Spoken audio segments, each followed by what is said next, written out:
Hey, Ibrahim here, and Apple's WWDC 2021 was announced, and it was definitely a great event without any hardware releases. So there was no hardware releases, but there were a number of software releases such as macOS Monterey, iOS 15, iPadOS 15, tvOS. We've also got Home, Health, and we've also got more updates that were announced. So in this video, I want to go over the main features and the best features from iOS 15. Let's start up from the updates that FaceTime got. So let's kick off with all new portrait mode on FaceTime. So portrait mode basically blurs the background and not puts the focus on the background, but rather it puts the focus on the subject, and that's pretty much it to say in portrait mode. Apple also released FaceTime links for FaceTime, so you can now generate a link for your video call on FaceTime and then share it anywhere with anyone you want on the internet. And you can also jump into the calendar and make a new event for your FaceTime call with the link of the call for the FaceTime.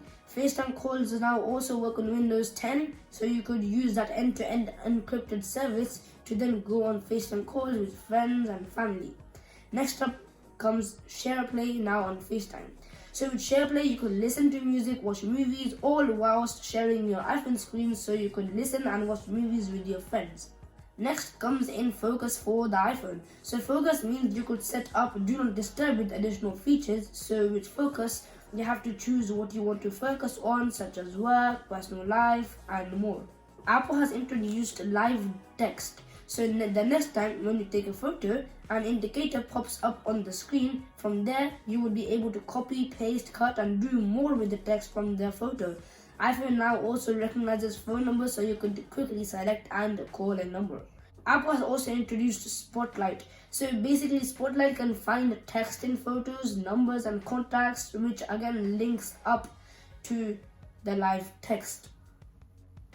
Maps also has a new update now. So we will be seeing a 3D view with roundabouts, traffic lights, buildings, and more trees as well. WWDC 2021 was a great event. I really enjoyed this event, but there was no hardware releases. We were also expecting the M1X MacBook Pro's release, but that didn't actually happen.